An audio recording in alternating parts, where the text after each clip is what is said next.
Good afternoon. Welcome to Put Your Family First podcast. I am your host, Dr. Calvin T. Manning, with the hostess, Dr. Heather Rue, and the co-hostess, David Patterson, in the building. And on today, we got the special MC on the microphone, two steals, a wheel, DJ Shani.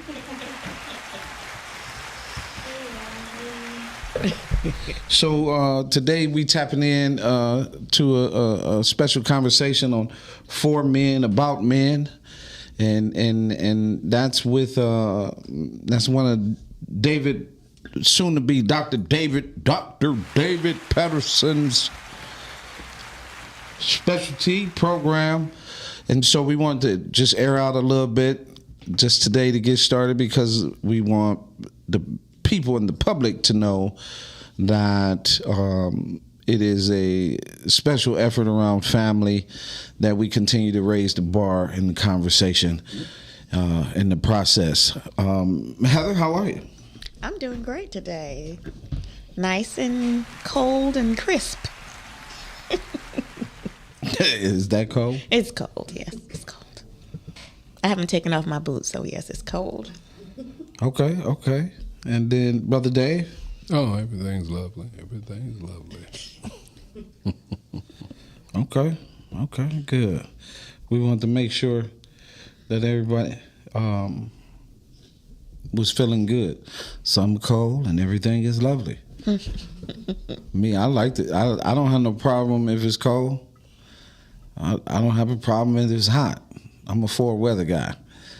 Although when I'm sleeping, you know, sometimes people had the heat on Jamaica. Right? And so it's kind of difficult to sweat and sleep at the same time, you know what I mean? But other than that, you know, everything's kosher.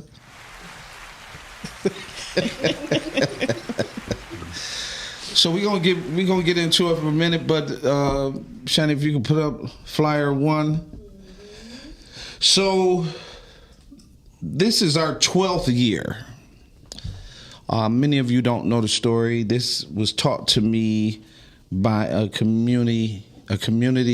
What do you call them, Heather? A community leader, but she was more than just a leader, right? She helped start Thaw, that a lot of people don't know about, but my friend Z. Ramil Pace, who taught me 12 years ago how to do the pancake breakfast. She used to host a major one at St. Cecilia, and I told her my goal was to turn the pancake breakfast into one of the biggest community events in Michigan that would bring all cultures together.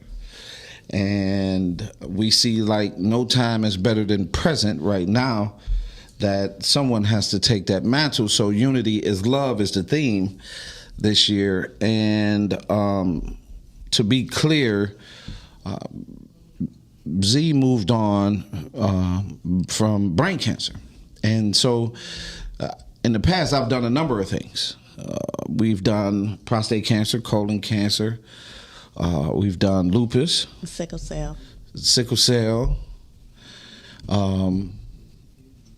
And so one day I'm going to do something for Z, but we tried before to do something for Z, and that didn't work out the way that we wanted. So, but for me, she remains a force because Z left a mark in my life. For those of you who might know, her last words to me was, never stop. And what you can imagine for someone who was dealing with cancer, brain cancer at that, right? That never stopped. And you know, one day I'll even go in for, I always talk about her at the beginning of the pancake breakfast and while we're there. That's been my thing lately, and that's what we'll continue to do, because I don't want it to go away. I don't want people to forget that I'm not going to forget her. And I think that's important to me. So today we're going to get into this conversation with Deacon, Pastor, Reverend, Doctor, Mentor. Oh, that's Heather, your identity is key. Oh, yes. So we have our monthly Women Ignited seminar coming up on Saturday, February 15th from 10 a.m. to noon. And as you can note on our flyer, we have 3 presenters and teachers and insights coming from our personal life, our financial life, and our social and intimate relationships. And so each one of us takes that particular subject and we build that around the theme for the month. So the theme is identity is key.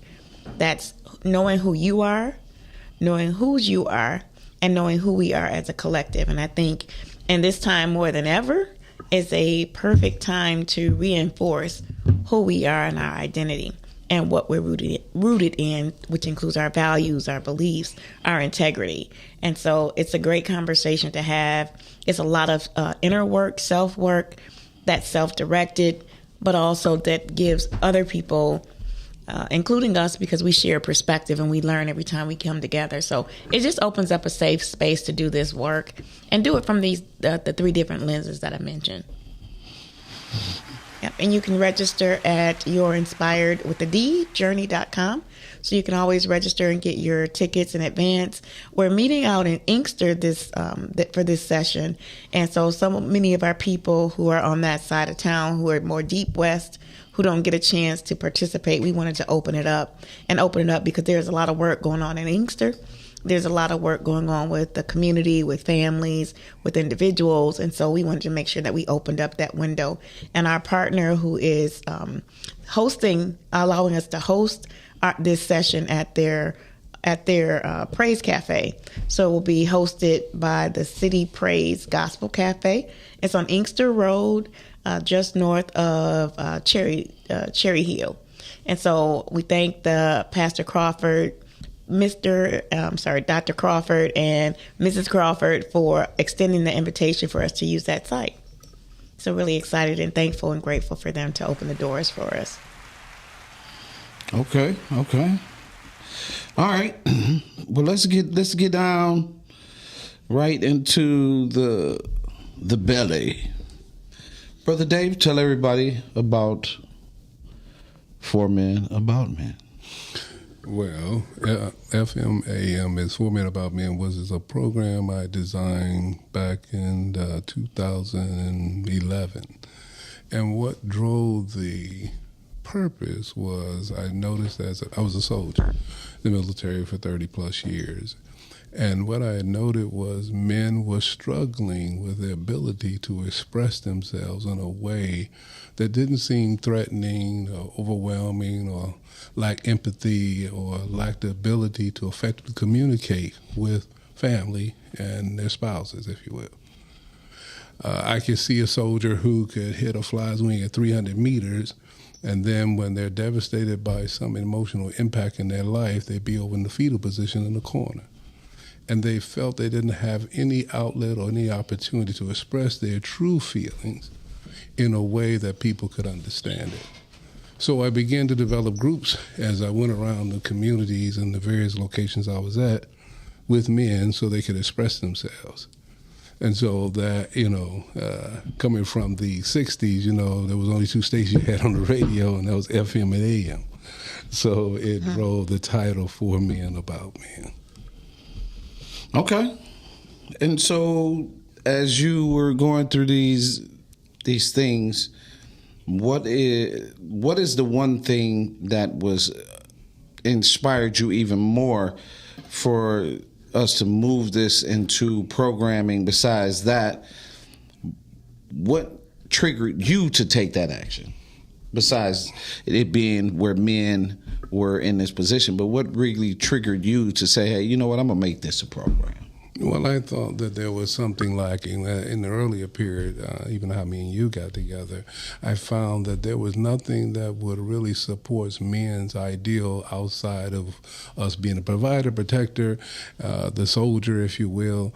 And I thought that men needed a foundation to build upon in relation to who they were. So this is how it came into play with me starting to study emotional intelligence. Because many times the things that we expected from men was more outward presentation than inward development. So I decided to come up with something that would allow us to develop inside out, because usually that's how it is. There's no farm or no harvest that's ever been produced by something that wasn't planted inside the soil.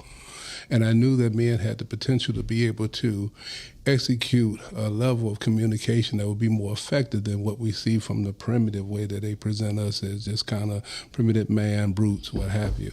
Or we lack the inability to express emotion in an appropriate way. It drove me because I found myself always in the struggle, not having someone who I could share my true feelings with and be able to not be judged in a critical way. We all make judgment, but I like to say we shouldn't judge to criticize, we should judge to understand. And I felt that men, as the ones I was exposed to, and I was exposed to many because the military is 80% male. And so the stories I heard, and I can tell you with documentation from all the people I saw, and I saw thousands of people, because I also was a part of the MOB and DMOB process. So we process people being able to go overseas to the war zone.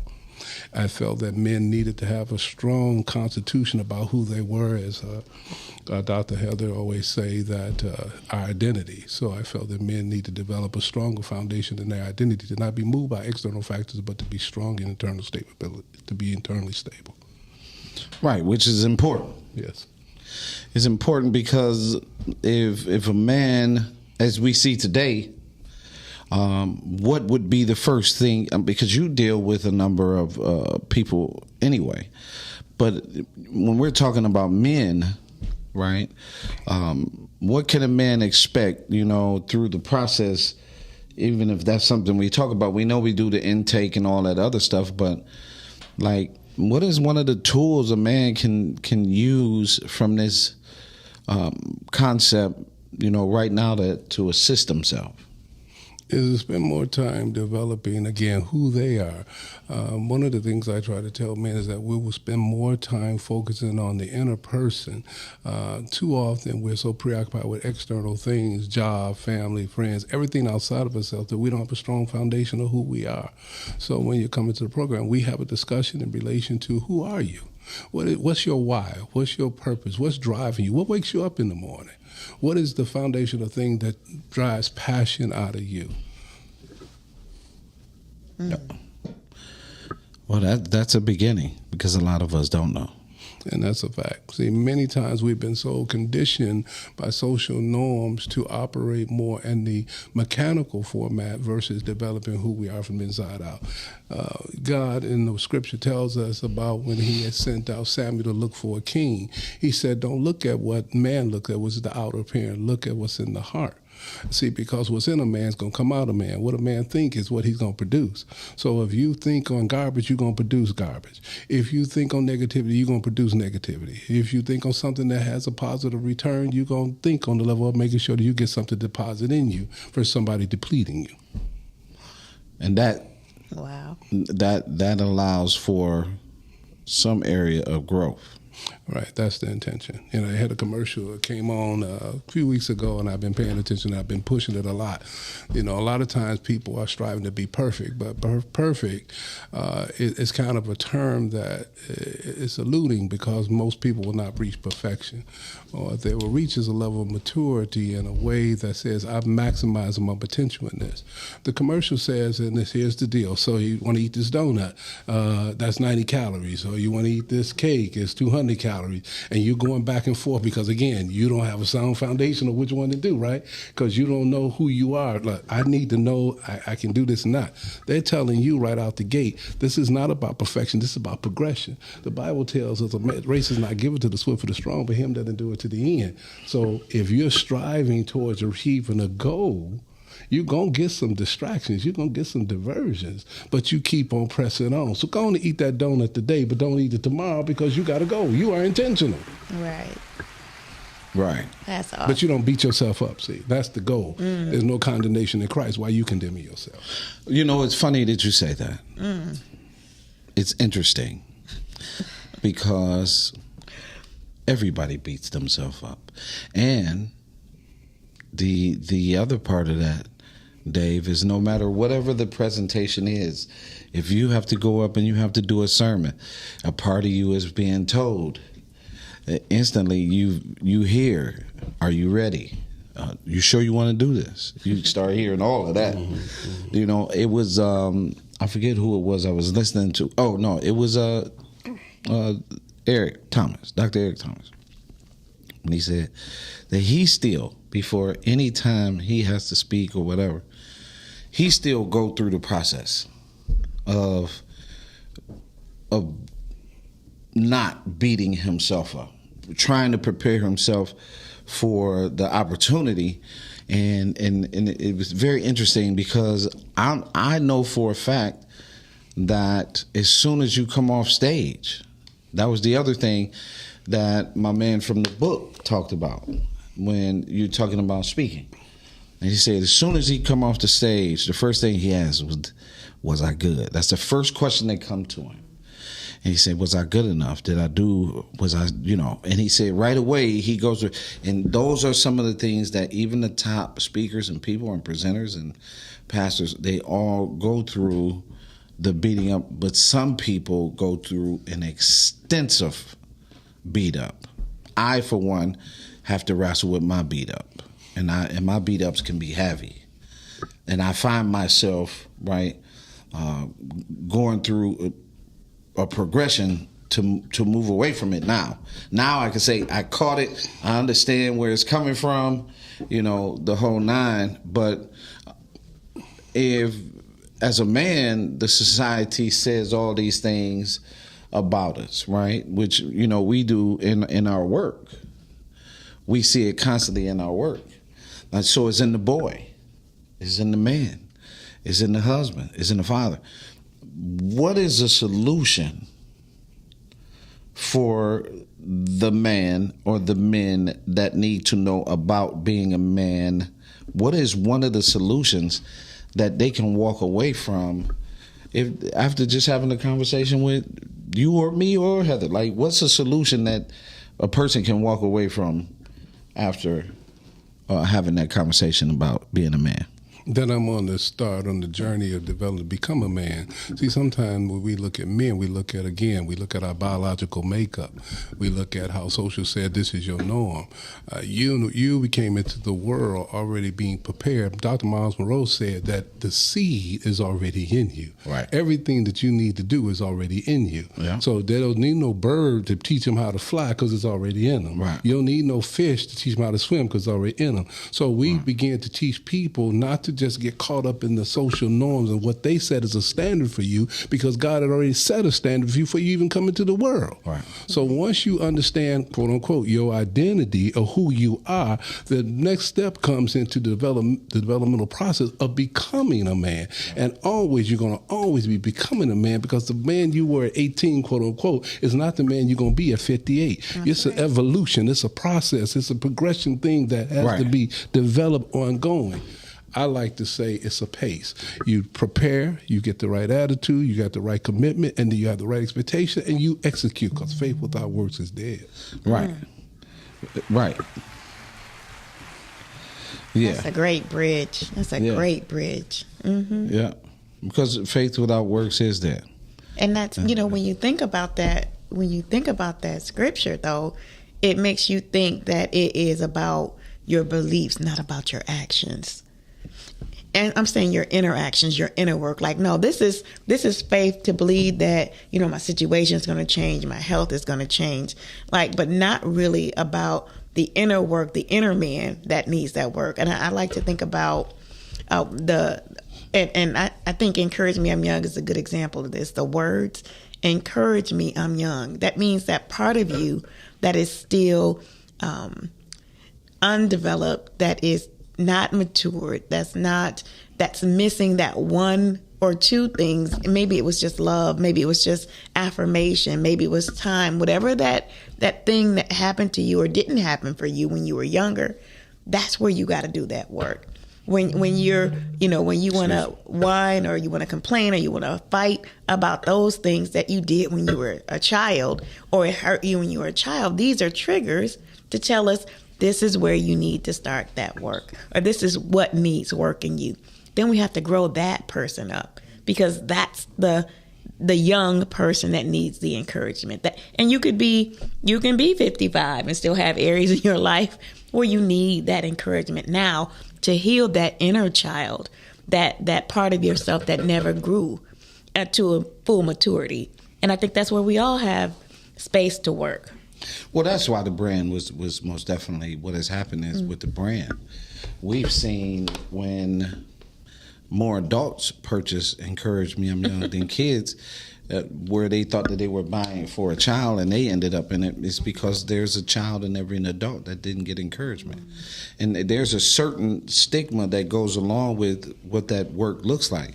What Dave is saying, because of the focus of the male, he's saying, and correct me if I'm wrong, but even when we're talking about faith and you talked about action and everything else, that this is a person that literally could go out, as he said, and hit the wing on a butterfly, right? But at the same time will come back from circumstances that he's going through in life and curl up. And so in that just in that statement alone lets you know why today it's about for men and about men, because what's going to happen with all those men that he was able to talk to? How many murder cases did we avoid? How many suicides did we avoid, right? Men didn't have a focus. I sit in here and say, right, that we don't invest in our males. I say that. So Dave is saying that through this work, there are hundreds and hundreds of soldiers and men out there, some who might have a bad heart, who right now could be a hater of the biggest, the player hater of them all, right? But at the same time was inspired, taught, guided from Dave, because Dave was coming from a male perspective. So the sweet sound of For Men About Men is an important tool going forward that will be able to help a considerable amount of men. Dave, what's some other good intricate pieces?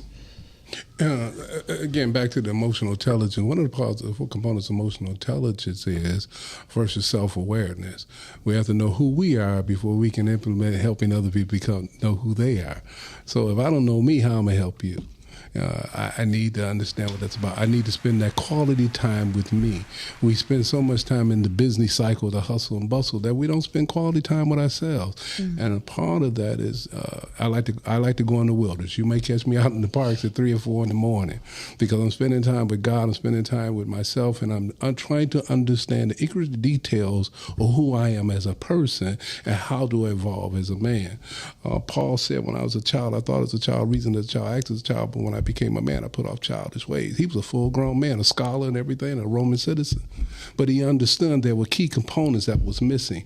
He thought that he knew what he was doing because he was following the other people's program. But God had a different program from him. So when sitting with men, helping them to develop a level of emotional intelligence so they don't be reactive but proactive, and that's my objective, because the prisons are filled with reactive people. See, if there had been a little more conscientious, case in point, I had a gentleman confront me one time, and I, again, let's go with the social norm. Me being a man, I ain't gonna let nobody just trying to chump me out, right? But so I ran this whole thing in seconds in my head. The first part was, this is how I'm gonna beat him down. Now, that was the first thing. That is the typical response, right? Because I didn't do anything to the man. He stepped up to me and just was like kind of buggy. So yeah, I recognize he has some mental health issues, but at that point. And so then I had to run through my head, what is the long-term outcome of this? So if I do what I do, and life would have it because I'm defending myself, but unfortunately, if anybody ever saw he got game, or Denzel Washington got an argument with his wife, she hit her head on the stove, next thing you know, he in prison. He didn't have no intention of killing his wife, but end up she died, right? So in 1 minute, 30 seconds, he made a decision, 30 seconds, he followed through, and 30 seconds, next thing you know, 30 seconds, he was in jail. So I had to run through that process. Again, this is all about self-awareness. Once I recognize, okay, this is not going to play out well, what do I do? Do I put up the front that the world is set up to be an image of a man, or do I sit back and say, I am a man, I have nothing to validate with this man who don't know me from a can of paint? Right. So making that decision, I walked away. See, many times if we really understand ourselves and run through that cycle, we begin to recognize how to make quality decisions. Too many people try to say, it was a mistake. No, it was a mistake because it didn't turn out the way you wanted. But if you made a decision because you have prepared yourself, as I said on the PACE, my acronym for PACE, that preparation would have prepared you to make a quality decision that give you a long-term benefit. So again, it's learning how to know who you are. It's so important. And so in that, how significant is the father in emotional intelligence? Now watch this. Oh, it's majorly significant because, again, let's go back to your brand, Encourage Me, I'm Young. In that phase where the child is getting developed, that is where the father helps him to understand who he is as a young fella. And there's information that I'm getting ready to share with you that's going to help prepare you. So as you move into adulthood, now you'll even be selective about the person you're going to have a child with. You're not responding on your physical gratification. You're responding on your self-preservation. So when you become an adult and you begin to have a relationship with someone and then you get married, you have prepared yourself to be the father. And then when you become the father, you prepare as a husband. Then as you become a father, you have quality tools to put in that child so that child can now make quality decisions that will be conducive to their life long term, not short term. Because short term gratification usually gets you in a bad position. But long term planning gets you in a position that can continue after you are gone. That seed will continue to carry the legacy because you put something strong in that child. That's right. That's right. The seed carrier. You know what came to my mind while you were talking, Dave? The movie Forge. Yes. I know that was one of the movies that you all took the boys to see to help them to understand, to see mentoring from a different perspective as well. Can you talk a little bit about where you might see some connections between that particular movie and your movement? Oh, that movie was awesome. That movie was awesome. And I was with my man here, Big Cal, a man who is setting that foundation and opening up doors to help young people. The connection there was, here we go, a man who started in his youth trying to figure out what direction to go. And again, as I said earlier, the world had conditioned him to move to get financial success, public recognition, status. But all those didn't develop who he was from the inside out. Then when everything crumbled, he didn't have a foundation to stand on. So he recognized at that point he had to make some decisions to be a little more conscientious of his action. So now his actions would affect people in a positive way. So when that young man, encouraged me. Young came in the door. He was just what he was talking about. Someone that didn't have any foundation. Someone who was angry. Someone who was confused in his emotions. Didn't have a strong identity. So by his experience through the life challenges he had went through, he proceeded to now implant in that young man that there's a different approach to handling life and in how you move into manhood. That young man's transformation was so amazing that you saw it in the outward presentation of his existence. He came in there looking like a little thug, for lack of other term. Next thing you know, through the movie, he started looking like a man.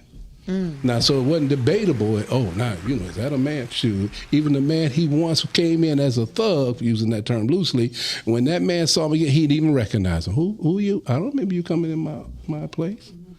I don't know what you're talking about. Transformation. Complete transformation.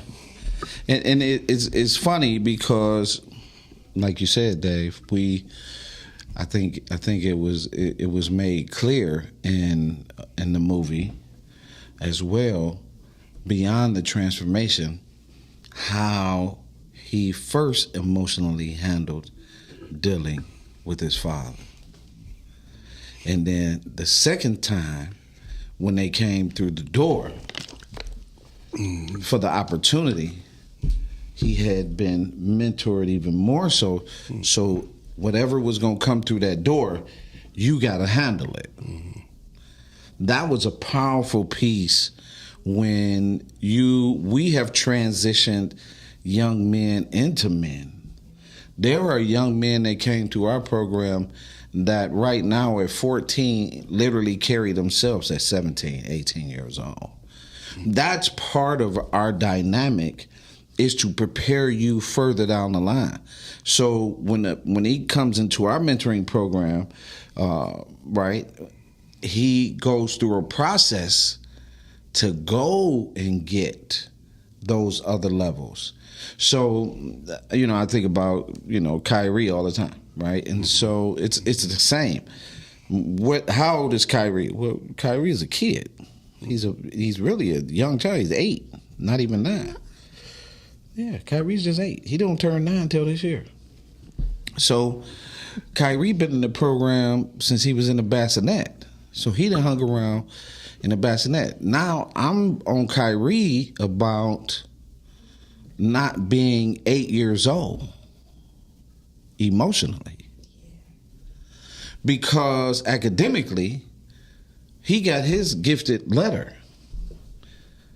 So we got the outcome from the work that we can already go to the lower level age group of boys 3 to 7 because of Kyrie. But Kyrie wants to still hang on to the 8-year-old things.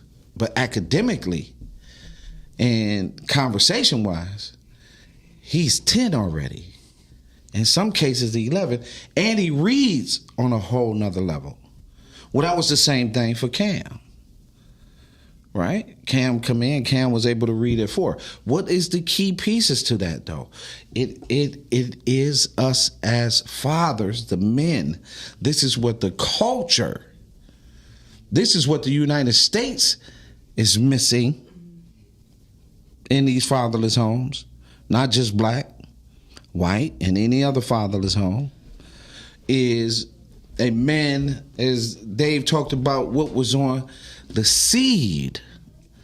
Because if all I produce is deception, foul creations, bold, because I'm always talking about the seed carrier. That is why the attack is so severe on the male. He carries the seed of life. So what is his production? Right? So when we bring men into the room,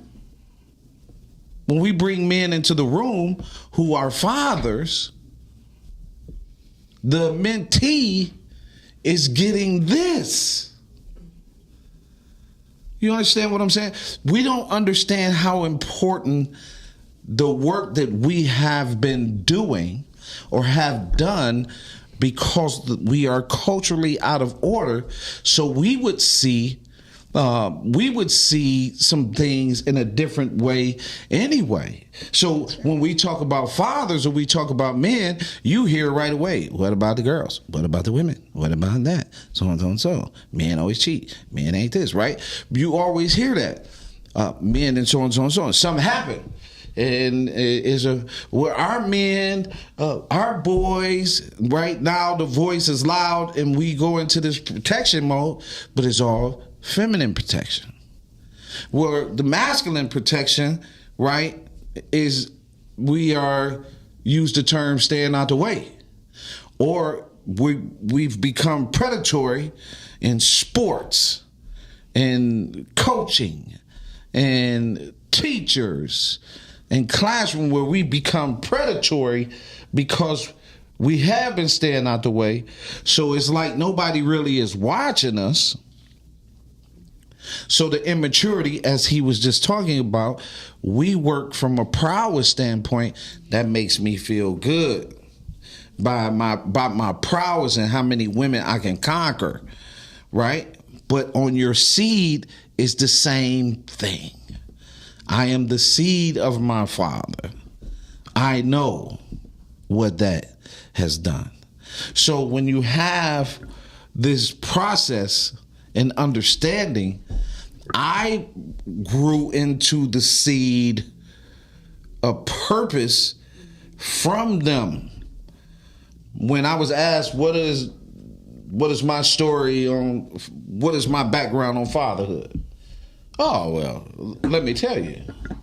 My great-grandfather was the first pastor on television, and my grandfather on my daddy's side and my grandfather on my mother's side built the church together. My uncle Vernon was a pastor. My cousin John, pastor. Right? My brother Columbus, pastor. Right? When it came to my life, part of the contribution of what we're talking about for men, about men, that's my life. So understanding what he's saying is paramount to the culture, the people. The American culture is under siege by one look. This is not the look that you have to follow.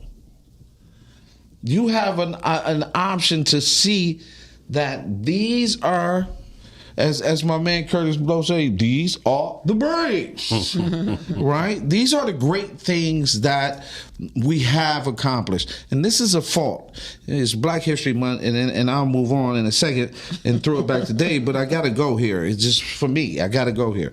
This is a fault.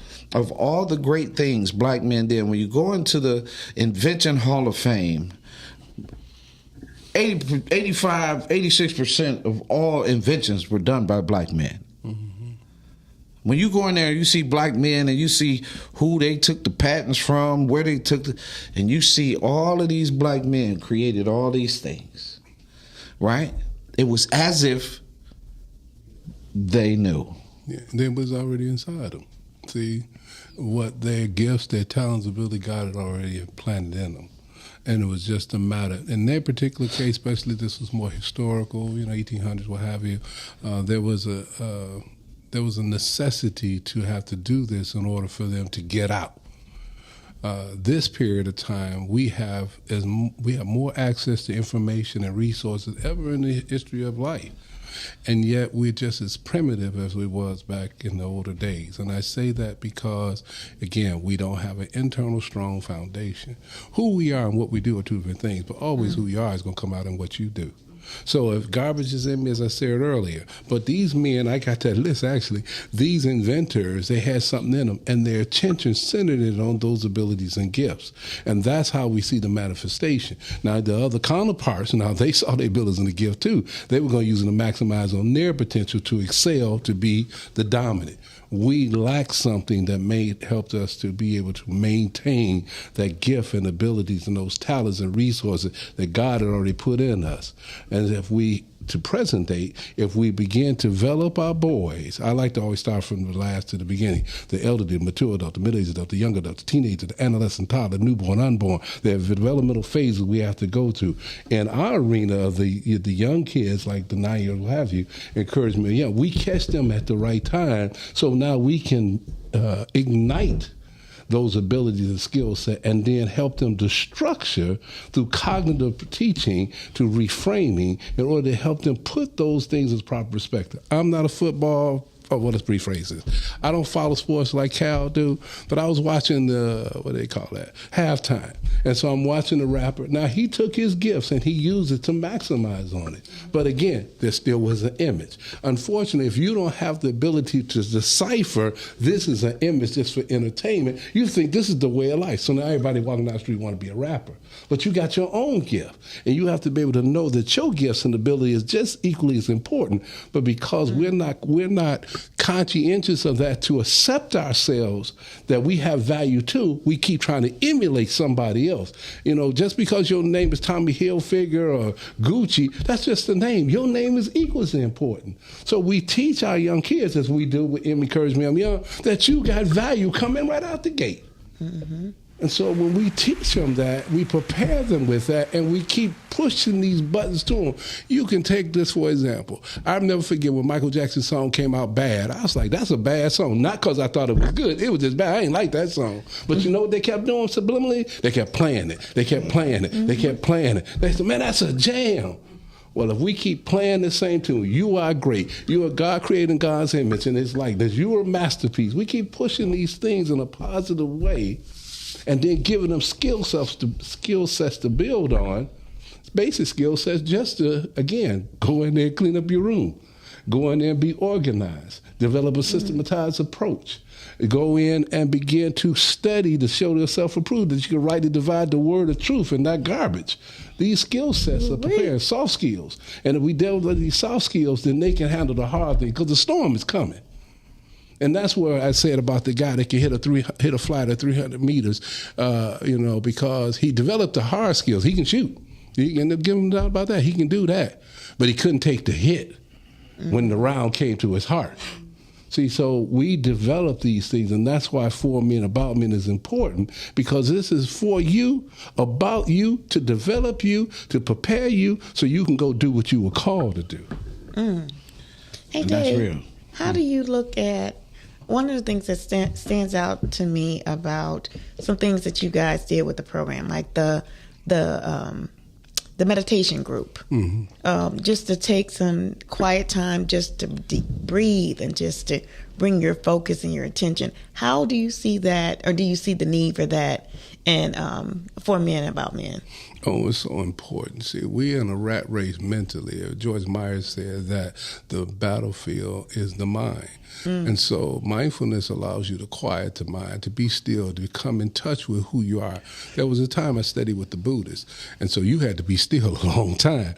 And, they like to get in all these positions. My body just wasn't ready for that initially. But they like in these positions, for your legs, be still. They do the chime and all that. But I was there for a different reason. I wanted to get to understand who I was. And that was the one thing that I found, that you need to quiet your mind so you can hear the quiet voice, the quiet, still voice in you. If we pay close attention, this quiet, still voice will guide us and direct us. But if I'm entertaining the traffic of the world, then I'm going to be in a traffic jam. And so when it comes down to making quality decisions, I go out with confusion. I become Babylonian. I become what the Babylon, why at that time that the language has changed and it brought about confusion. We want to be centralized. So when we ask the boys to be still and be quiet, we want them to center on who they are. This helps the boy, this helps the teenager, this helps the young adult. As you be still, I tell people, man, at least spend 15 minutes with yourself. Now, I'm not a be still kind of guy, so I go to the wilderness. I don't want to hear the traffic. I don't want to hear nothing but nature. And when I'm in nature, nature's working through me, and I can bring my thoughts to a centralized focus and be intentional. No longer do when I lead the force, at least in that moment, I'm no more than wandering generality. I'm a meaningful Pacific. So the importance of that, the breathing circle, as he stated, the cognitive effect. That's right. So when I remember somebody saying it wasn't, the work we was doing wasn't for mental health. All right. and because they have a perception of what mental health is supposed to look like. That's right. From our perspective, when you have 8-year-olds yelling and screaming, spoiled, got to count on their mom, everything, can't tie their shoe, all this stuff is taking place. Hygiene, all those things. And then in 14 weeks, they're in better shape, mentally, physically, spiritually, emotionally. They got a different understanding. When they come back through, it's the same thing. Eventually, they make the adapt. Some have come 2 years and been gone, dominating, doing great things, right? We don't understand as if it's okay for you to meditate, they call that mental health. Dave said he go in the wilderness, the boys, they go to the middle of the floor. They supposed to do 60 deep breaths, which takes them roughly about 3 minutes. Mm-hmm.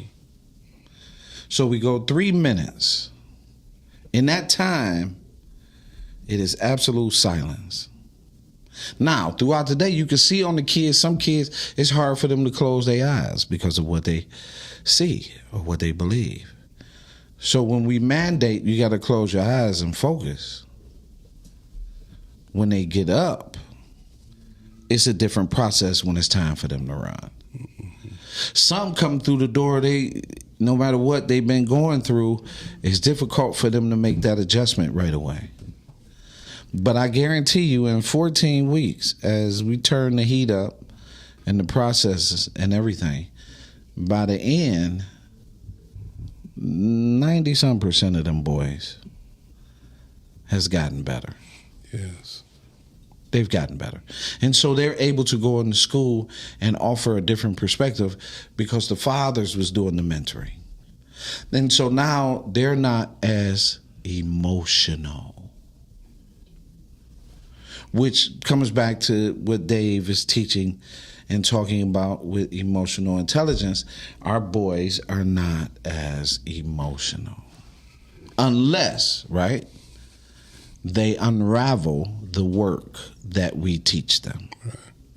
When the parent unravels and don't follow what has been taught, that child has a setback all the way back to when they first brought them in. That setback takes them that much longer to get back to where they got in 14 weeks. It takes them that much longer to get back. So what is essential is for us to understand for men and about men is what was taken away. And we as a culture bought into the disorder. And now the disorder is very, very present. And it's harmful. And so that's why our work was so important. That's why this work is so important. Do you have a question, Heather? Actually, I was thinking about as we look at men building men, men helping men, I think it's important to have that dynamic, that exchange. And I think we need to have more value for that process. That even though there are programs that are run by women, the need for that program to make sure that men are supporting men, I think is very important. And I'd just like to hear your perspectives about that. Yeah, I think that the scripture will tell us iron sharpen iron. We learn to support one another by experiences, our interpretation of the experiences, the knowledge that we gather, the understanding we gather, the clarity that we gather to give them the wisdom. So as we exchange ideals. I always say to people, nobody's ideals or information is irrelevant because it's all like going to a smorgasbord. You get what's important for you or what you need. So as Calvin share his knowledge, as I share my knowledge, as Victor share his knowledge, and all the other supporting pieces that come into play with all the other people that come in, each of us are putting something in that child that is transforming this child into maturity. As Calvin was talking about the circle, as you brought up about the meditation, 14 weeks is absolutely correct. 14 weeks, a child comes in, they fidgeting, they playing with their legs, they picking at swords, and they doing all this stuff, right? And they're talking, their eyes are bucked. So you put their eyes all bucked open and everything. But probably about the 6th week, you don't see that. Now it becomes something they look forward to. And hey, we're going to get in the circle. Now somebody new come in, they don't get it. But they get into the circle. By the 14th week, we don't have to say nothing. They over there getting in the circle. They're meditating, they're focusing. Now, what they get out of it, we're not experiencing, because when I eat, don't nobody else experience the sweetness. But they're getting something because we can see the outward change in their action. So having mentors and men sharing ideals, and not by people criticizing it, but trying to get understanding from it, it expels the darkness of ignorance, because now you get the knowledge of light. Yeah. Thank you. Yeah. For me, it's always the outcomes. Mm-hmm. It's seeing. As I don't share this often. I think I shared it the other day. But when I see a young man, there's a vision that I have that takes place on this young man. And I then can envision them mentally, physically, spiritually, academically. I can envision them in other areas, right? Why? Because I read. So I'm very understanding of the different walks of life and skills and things that, like, we'll point out and say, yeah, one day Evan gonna be a lawyer, right? You can see in the process that that's something that's doable for him, right? How do you enhance that? You structure him in a way for him to do so, and that's, for me, that's it. Right, is the outcome, because when I started this, when God tapped me on the shoulder years and years and years and years and years ago, it was about making sure that every young person got their dream. And that's important to me. So I think you can show that now, Shani. Yeah. But yeah, that for me, that's always been, how do I see?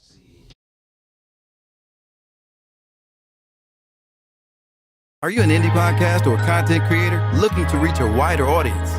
Look no further. Introducing Podcastic, the ultimate podcast network designed exclusively for indie creators like you. At Podcastic, we believe in the power of unique voices and fresh perspectives. We're here to amplify your passion and creativity, connecting you with the growing community of engaged listeners who crave original content. Podcastic is more than just a platform. It's a support system built for indie podcasters, offering a range of resources to help you succeed. From tailored promotional campaigns to professional production assistance, we're here to help you shine.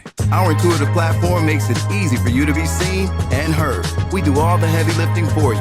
You just show up and create. Plus, with our advanced analytics, you'll gain valuable insights into your audience's preferences, allowing you to refine your content and grow your fan base. Ignite your passion, expand your reach, and thrive with podcasting. Visit our website at www.podcasticlife.com to get started. Podcastic, the home for indie podcasts and content creators. Yeah, so I guess we are rolling into your last moment. So, Dave, anything you'd like to add to For Men, About Men? Yes, as we continue to develop the program from the inside out, I hope that eventually it will be able to be promoted in a way that will be the difference and make a difference in our community. And I think with the collaboration of Encouragement Young and Good Fathers Only, I think that we have an ingredient for success. Heather, closing. Oh, Dave, where can they reach you at? Oh, at FMAM, 4 Men About Men on Good Fathers Only. FMAM on Facebook, and DROM7, DRME7 at yahoo.com. Heather? Oh, my closing remarks. I'm excited about the work that you all do. I'm excited that Dave can have a program and Calvin can have a program and you can collaborate. That men can work together to bring forth the change that we need to see in ourselves, in our families, in our community, and in our culture. I think that's a really big, and exciting, combination of things to watch. Because where there's life and growth, and there is help, and there's collaboration, there's ultimately change. And I think that's how we're going to see the fruit of the legacy and the fruit of the labor of the men that have been doing this work for so long. And I'm just excited. I'm excited to hear it. I love to hear about that men are doing the inner work. I'm so much involved in women in our work that it's good to see men doing their own inner work, self-work, and how they build those bridges together. So I'm excited about that. You can reach me at yourinspiredwiththedjourney.com. That's Your Inspired Journey. And you can reach me by phone. Please reach out to me directly at 313-759-7855. Yep. So, thank you. Thank you both, right? So, you can reach me at calvintman.com. Booking now for speaking engagements, schools, hospitals, and all. The good part about something being for men, and the good part about something being about men, is getting an understanding who men and how we thrive. When you leave us out and you constantly repeat, as Dave was talking about, all the negative attributes that it's very easy to roll off your tongue. You speak from the seed, from where the people have planted things in you that shares a different process. The seeds, how I was made is important. Mother, father, love, marriage. And when I say marriage, people, you don't have to be on a certificate, right? You can go through the ceremony and hold to the vows and do your thing. When I say marriage, I'm not just talking about one thing. I'm talking about multiple. However you see marriage to be, as long as the children are made of love. That is important because that shapes our children, especially the seed carrier. So from one seed carrier to the next, fatherhood being established and the culture does not take away from motherhood. In fact, if ever witnessed or seen in an eye-to-eye format, in 2012, they recognized that the most involved father was a black father. In this country, fatherhood is a big deal. But we have far too many fathers hurting and denied access to the children. And we keep shaping our young men from that process. And therefore, that makes for a bad dating pool. When men are not shaping the boys, we will have the wrong response to situations. When men are, and the men that are responsible for these young men will help them achieve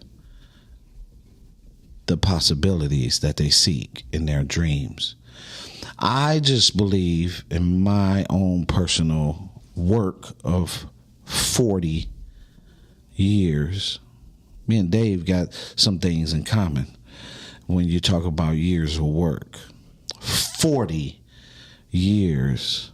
All my boys are husbands and fathers. When we talk about the understanding of that, the contribution that as men that we made, we live for men, about men, because that's what God picked us to do.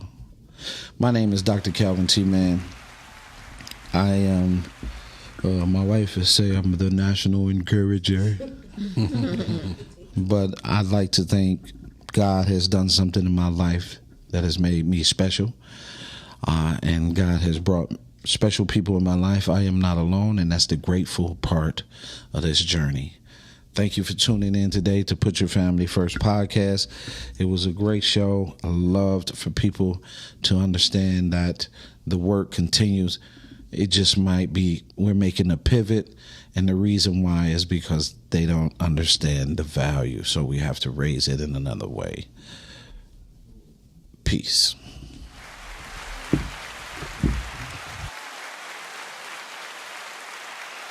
You know, it was all about that.